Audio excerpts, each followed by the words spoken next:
Okay, so we are going to take a look at chapter 7 this evening. So let's take a look and see what we have going on here. So chapter 7 begins let's take a look here on at 198, but the theme is Los Recuerdos y la Nostalgia, memories and nostalgia. I don't really like that as the name of the theme of this chapter. This theme has to do with celebraciones, celebrations, fiestas, parties, holidays, um, different events when we celebrate Christmas, Easter, Independence Day, birthday party, and the vocabulary surrounding that, a wedding, an anniversary. So what kind of activities might go on? Gift giving, for example, at Christmas or a birthday, inviting guests and having food, etc. These are the sorts of things that go on when we're having a celebración. So let's move on here. And now we're going to take a look first at comunicación. We're going to go right through your textbook. So let's learn some of the areas of comunicación we need to know, and we need to know this for our homework and then our chapter 7 test at the end of the week. So that's what I'm going to be focusing on here. Now, I do ask as we go through these sections, I'll go through the important parts, but please go through the other activities here. There's a lot of activities that are interactive, so you familiarize yourself with the vocabulary and the material in this chapter. Okay, so we're going to look at comunicación in chapter 7, then we'll jump to vocabulario, and then finally to grammar. So the first thing they want us to know here on page 198 is how to say to have a good time. Well, why would they want us to know or be able to communicate that? Because we're going to be talking about parties, events, festivals, celebrations that we attended, and we're going to want to know, did you have a good time? So how do we say that? So they give an introductory section on different ways to say that, okay, without really explaining to us what they mean. Here's some exercises. You can look at this. And then they'll jump generally to a box where they'll summarize what they really want you to know. And let's look at that on page 198. And so if you want to express how to have a good time, it says to say you had a good time in Spanish, you can use these phrases. First of all, it has nothing to do with buen tiempo or anything like that. There's idiomatic ways that is said in Spanish, and they generally use the verb pasar lo bien, to spend it well. The lo is the it, whatever that event was. You can also use the feminine it, la. Either one, I tend to use lo. So pasarlo bien means to spend it well. So if I want to say I had a good time at Bob's, lo pasé en casa de Bob. I had a good time at Bob's house. Or lo pasé bien en la fiesta de Mary. I had a good time at Mary's party. Real simple. You can also say to enjoy, disfruté la fiesta de Mary. I enjoyed Mary's party. Or I can use the reflexive verb divertir. Divertir is like a diversion. So if you experience a diversion with something, it means you had a good time. So the verb is divertirse, and it's used reflexively. So me divertí. I had a good time. I diverted myself in la fiesta de Mary, at Mary's party. So look at this box, and you'll see how it's used. You're going to have a question on your exam like this. They're going to give you a scenario and ask you, how would you use the phrase in each case? It's very simple, but just get yourself used to it. You're going to also have homework problems like this. Let's take a look. These are put in the preterite. Lo pasé muy bien de vacaciones. So I had a good time, what? On vacation, de vacaciones. Okay. And then they ask the other person, ¿y tú? And did you? And the other person says, sí, me divertí. Then instead of pasarlo bien, they wanted to use divertirse. It's got to be used reflexively. So they've used the reflexive pronoun me with yo. Yo me divertí. I had mucho en las montañas. I had a good time in the mountains. Okay. So make sure you're familiar with that section. It really is quite simple. Oops, sorry. We have one more section to look at in comunicación, and I didn't mean to bypass it. And let's take a look here. And it's how do you say congratulations? It's going to be asked in your test. Real simple stuff. But again, why this particular vocabulary? Because when you are at a party, a birthday, you might congratulate someone, or a baptism, you might congratulate the parents, or a wedding. So this is celebratory language, and they want you to be familiar with it, and it ties in with the unit. So how do you say congratulations? You can either use felicitaciones, felicidades, or enhorabuena. I don't really use enhorabuena, but it's there. Okay, and you can also use the verb felicitar. You'll hear that sometimes too. Te felicito. I congratulate you. We congratulate you. Nosotros te felicitamos. Okay, now what if something bad happens to somebody? You're not going to congratulate them. You're going to say lo siento. And so you're going to have a scenario on your exam. They're going to ask about this. Very simple, but I just wanted to point it out. Okay. Now let's go to vocabulario. So I told you this unit deals with parties, holidays, okay, and things that go on different holidays. You're going to have to learn some of the language associated. So the word for a toast is el brindis. The word for birthday party is el cumpleaños. Despedida, despedir, is a farewell party. Fiesta is a word for party. You should all know that. The word for gift is el regalo. To give a gift is an adverb, regalar, to give away or gift. El bautizo is what it looks like, baptism. La boda, wedding. La graduación, what it looks like. Let's move on and start to learn some of the holidays. Spend a little time in vocabulary. A lot of this vocabulary you should know or be somewhat familiar with. Some of it is our cognates with English. Take a look at it and just familiarize yourself. El Día de los Reyes Magos, Three Kings Day, Carnaval, a quinceañera fiesta. So when in Hispanic culture, when a girl turns 15, cumple 15 años, she's called a quinceañera, okay? And their special coming out party is given for her, La Fiesta de Quinceañera. Here's the word, here's Holy Week.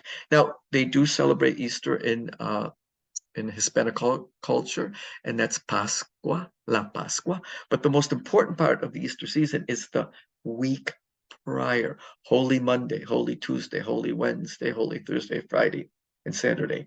And that is called La Semana Santa. And there are professions and religious professions and different religious activities all during that week prior to Sunday, Easter, or Easter Sunday, and that's called La Semana Santa, Holy Week. Very important in all of Latin America.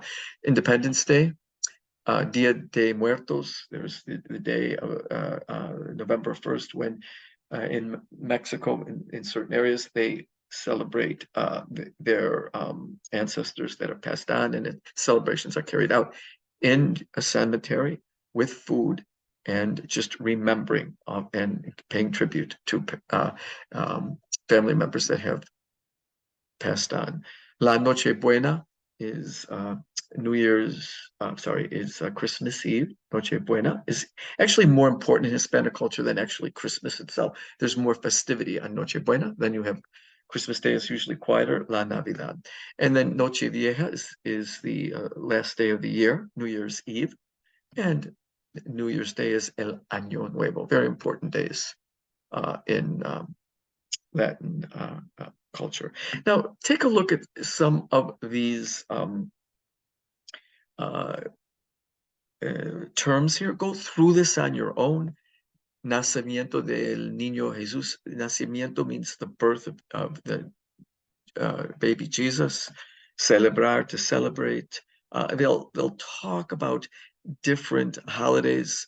Cuando una niña cumple 15 años, when a young girl or when a girl turns or accomplishes 15. When she turns 15, that's when she has that fiesta de la quinceañera,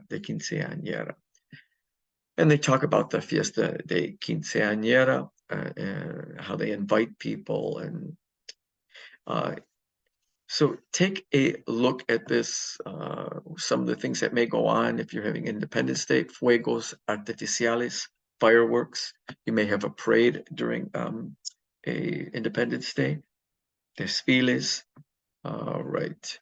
So take a look at some of this. Talk about Easter, Pascua. Okay.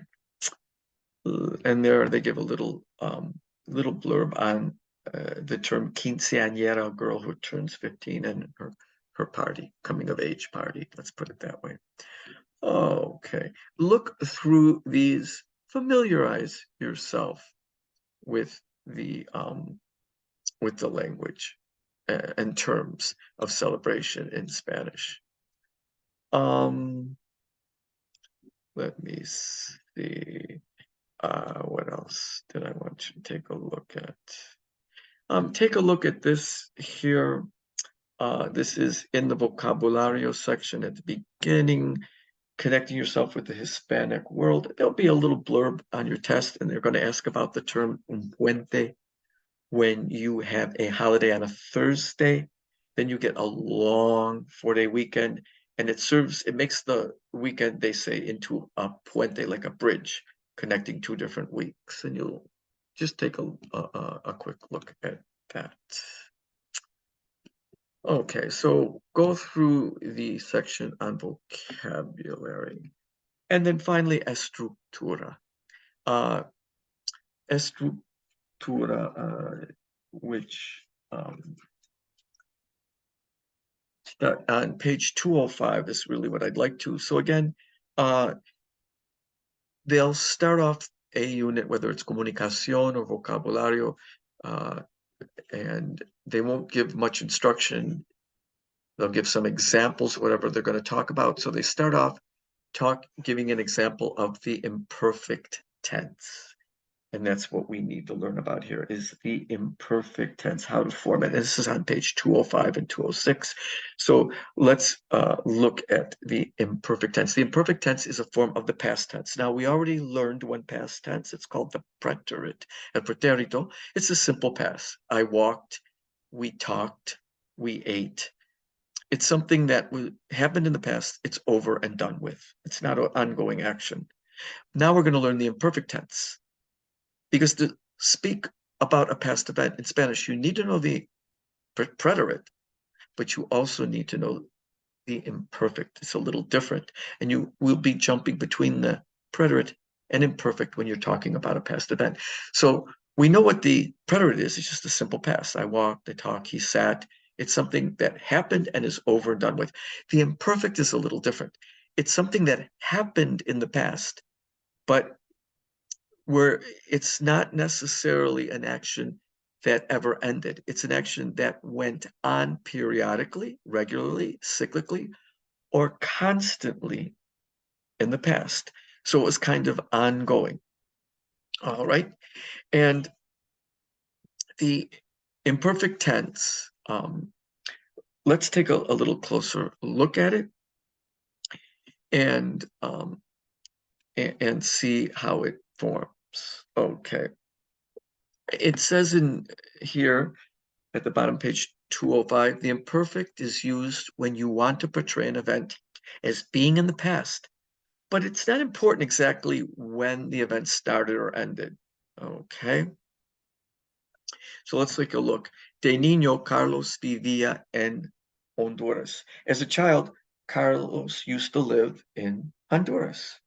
All right. Los mayas comían mucho maíz. The Mayans used to eat a lot of corn. Let's just move on. So let's go a little bit deeper into this. First, let's learn how to form the imperfect tense. It's very simple to form. Like all verbs, how do we conjugate a verb? We get the stem, and then we add on our magical endings. So what we need to learn here are what are the endings we're going to put on to form the imperfect. We all know how to get the stem of any verb in Spanish, right? All verbs in Spanish either end in AR, ER, or IR. That's called the infinitive or unconjugated form of the verb. The to form of the verb, to speak, to run, to eat, to live. But to conjugate a verb, we have to drop what? The AR, ER, IR ending, and we get the stem. Once we have the stem, all we have to do is add on the endings, and we learn these endings, okay? They're God-given, never changing. Once you learn them, they're very easy. So what are the endings? So for AR verbs, if we want to make an AR verb and put it in the imperfect tense, we get the stem and we put an aba ending on.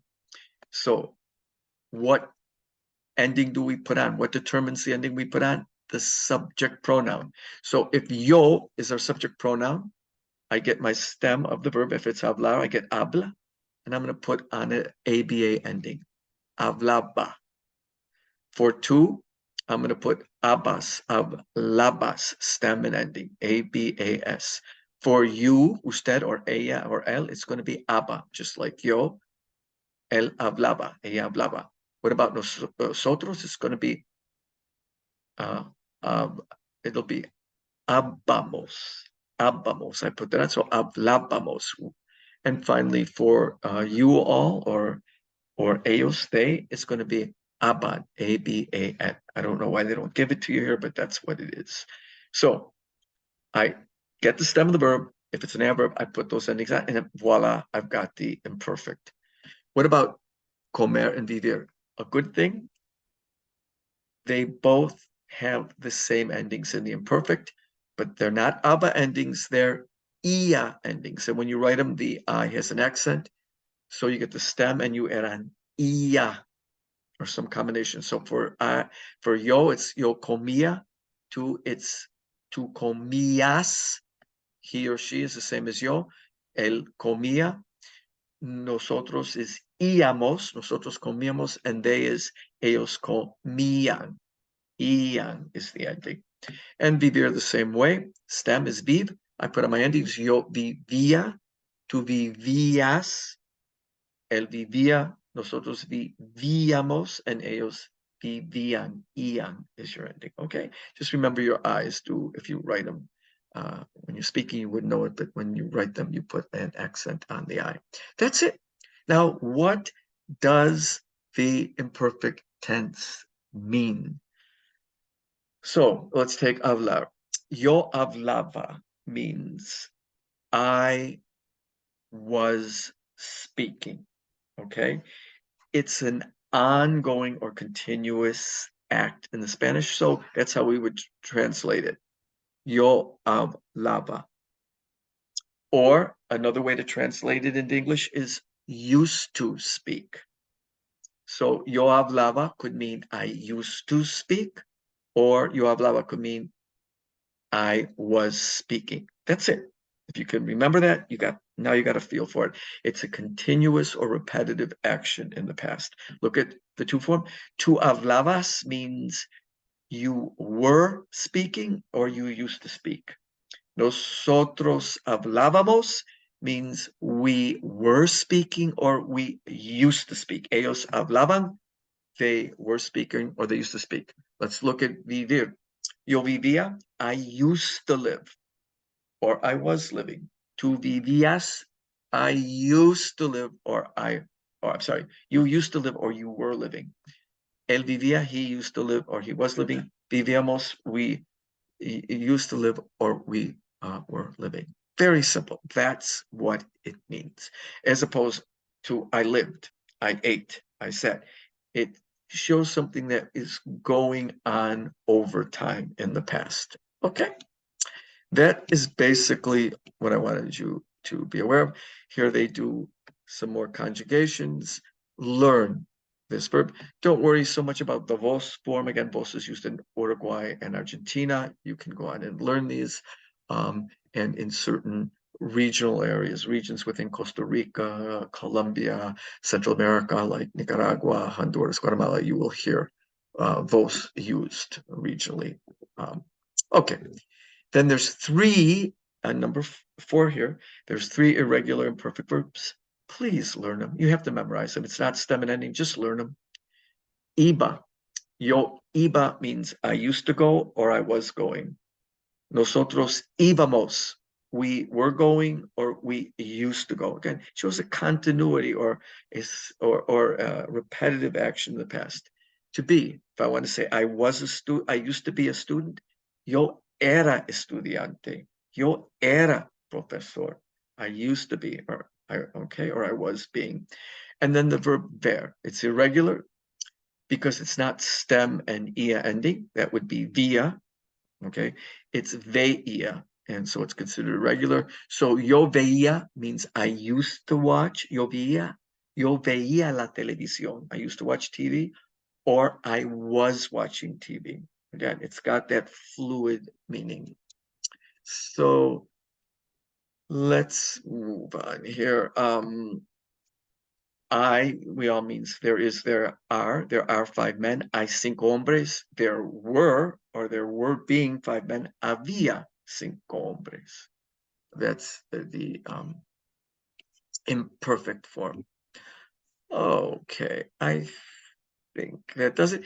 Look through some of these examples here. They talk about different holidays, and they use the imperfect tense in their descriptions. Now we're going to look at 7.2, and this is on page 210. This is called the indirect object and the indirect object pronouns. These work just like the direct object and direct object pronouns, but they're a little different. So what is an indirect object pronouns?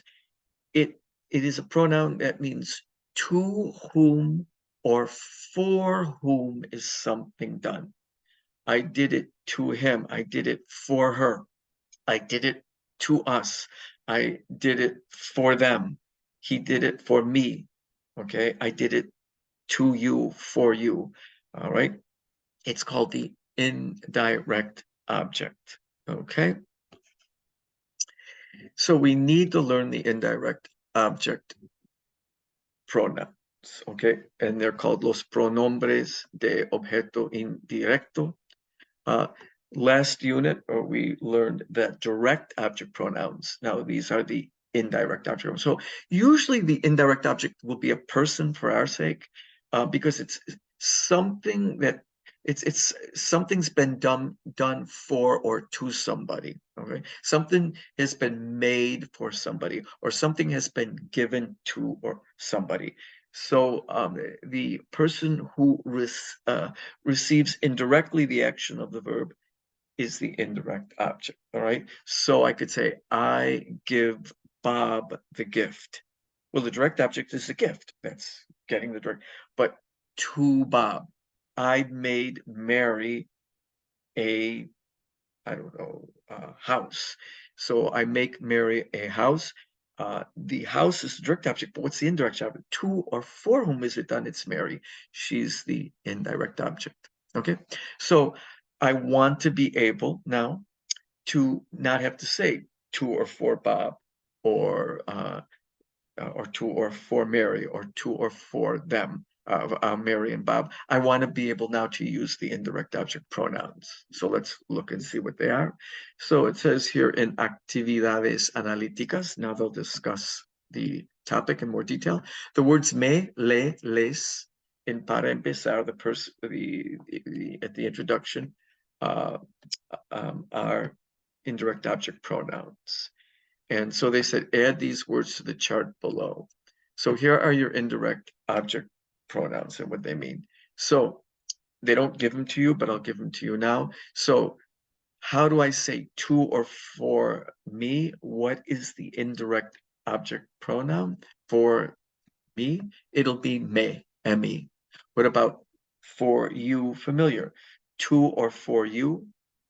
Te. That's your other indirect object pronoun. What about to him? It will be le. To her, le. To it, le. To you, if I'm using usted, le.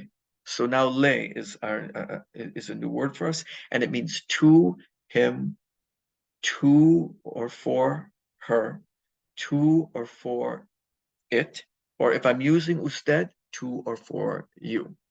How would I say to us? Nos. That's our indirect object pronoun. And then to them, it will be les, L-E-S, and to you all, les again. Those are your indirect object pronouns, and that's what we're going to be using here. Okay. All right. So they tell us in number 2, an indirect object is the person or thing that receives something from the action of the verb. In English, it is often indicated by the preposition to. For instance, in the sentence, Mary gave the book to John, the indirect object is John, but direct object, of course, is book. But we want the indirect object, so John. And in our case, we want to know what is the indirect object pronoun. Say we don't want to put John's name in there. We just want to say Mary gave the book to him. Well, what would be the indirect object pronoun based on the chart above? It'll be le, to him. Okay. All right. So Bill sent letters to his parents. Okay, I'm sorry. Bill sent a letter to his parents. So the indirect object is to his parents. It would be his parents. So how would you say to them? Les. Okay. Diane explained the problem to her friends. To her friends. Her friends are the indirect object. They're plural. So to them, for them is les again. All right. In Spanish, the indirect object is usually indicated by a preposition a in general. The indirect object pronoun is used whenever there is an indirect object. So this is very important. In English, if I say, let's look at this sentence, le doy un abrazo a mi papá. I am giving a hug to my father. The indirect object is my father, okay? So in English, we would say, doy un abrazo a mi papá. But in Spanish, they're telling us, whenever you have an indirect object, and here it is, a mi papá, whether it's a person or a thing, you also have to be redundant and include in the indirect object pronoun. That's the difference. So that's why we have le, to him. Le doy un abrazo a mi papá, is the way we would say it in Spanish. In English, we would just say doy un abrazo a mi papá. But in Spanish, even though we keep the indirect object, we have to put in the corresponding indirect object pronoun. Since it's mi papá, it would be to or for him. How do we say to or for him? Le. Now, where do we put the indirect object pronoun? The indirect object pronoun, as all object pronouns, always comes immediately before the conjugated verb. In English, it comes after. So the way to say this is, yo le doy un abrazo a mi papá. That's how you would say, I give a hug to my father. Mi mamá les da besos a sus amigos. So my mother gives kisses to her friends. The indirect object is to her friends, a sus amigos. So in English, we would just say, mi mamá da besos a sus amigos. But not in Spanish. We keep the indirect object, a sus amigas, but we have to put the corresponding indirect object pronoun. To her friends is them. How do we say them? To them, for them, les. Where does it go before? Where do we put the indirect object before the conjugated verb? So, mi mamá les da besos a sus amigas. That's the big difference between English and Spanish. Let's take a look at 4. Here, they say you'll often use indirect object pronouns with these verbs: dar, to give; decir, to tell or say; hablar, to speak; pedir, to request something from somebody; and preguntar, to ask something of somebody. So these verbs will often require the use of indirect object pronouns. Let's take a look. Yo te digo que es verdad. We're using decir. So I'm telling you that it's true. Okay. Now it says, nos habló de su viaje. So somebody habló, either he or she. So let's say ella. She spoke to us about her trip to Lima. So with hablar, she spoke about her trip to Lima. Nos habló. What about pedir, to request something from somebody? Pido is I request. So I request a coffee from him or her. Le pido un café. Okay. And if you wanted to, you could say le pido un café a él or a ella. But that means from him, from her. It's the indirect object pronoun. Again, the indirect object pronoun always comes before the conjugated verb. We're going to use it with preguntar to ask somebody a question. Les preguntaste? Did you ask? That's the preterite. The you form. Did you ask them? Les preguntaste dónde está la universidad? And enseñar is to either teach, in this case, to show. So Miguel me enseñó. He showed me, to me. So I use the indirect object pronoun. And then regalar is the verb to give a gift. Regalaron is the ellos regalaron. It's the plural, the ellos form in the preterite.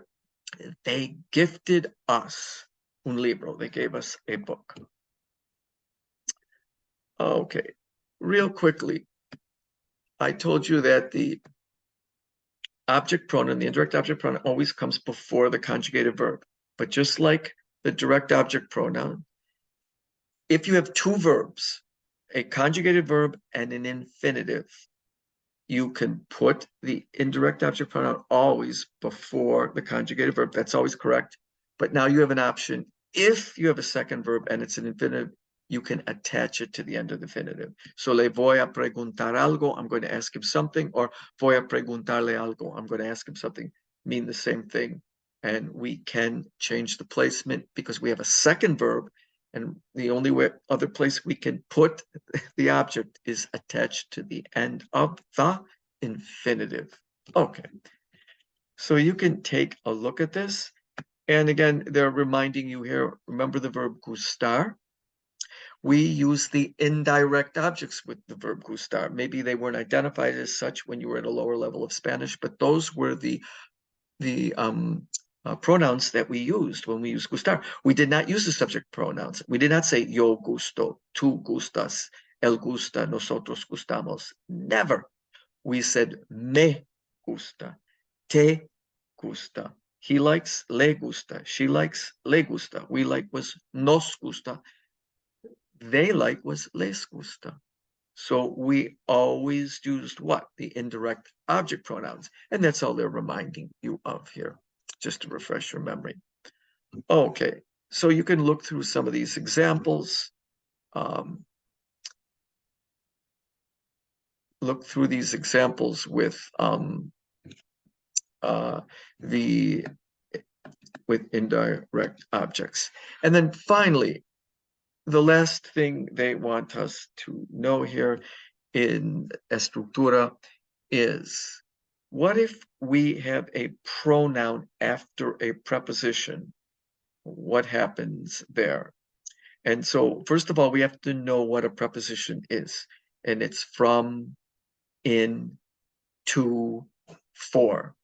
Okay, those are real common ones. So what if we have a pronoun that comes after those? And that's what they're trying to teach you here. So let's look at the actividades analíticas. And they say, they gave you a little exercise above, and then they say complete the chart of singular pronouns after prepositions. And then they say prepositions are words such as a, to, de, from, en, in, por, for, para, for. Okay, or por could mean because of, and for, para. So, all right, what if you want to say for me or from me? It will be am I with an accent. Me, para mí, de mí. What about in me? It'd be en me. All right, for me, por me. So that is the word you'll use. And when you write it, the I of me will have an accent mark on it. Note the word is me, am I, not me. Me is an indirect object pronoun that we just learned earlier.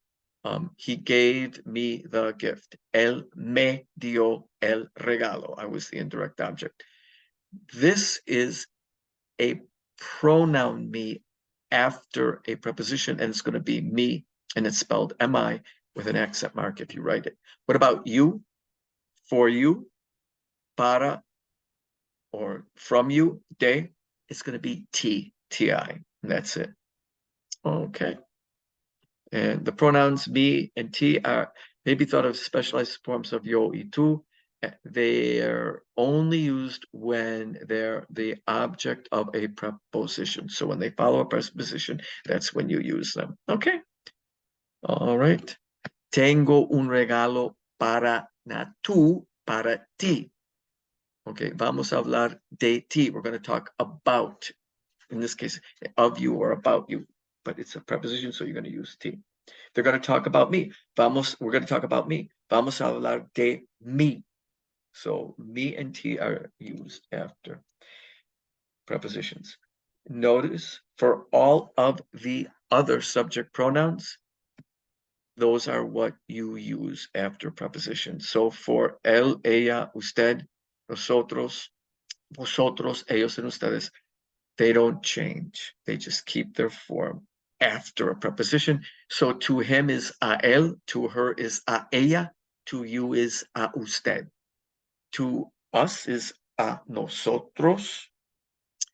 To them is a ellos, to you all is a ustedes. Everybody got that? That's basically it in a nutshell. 3 is very interesting.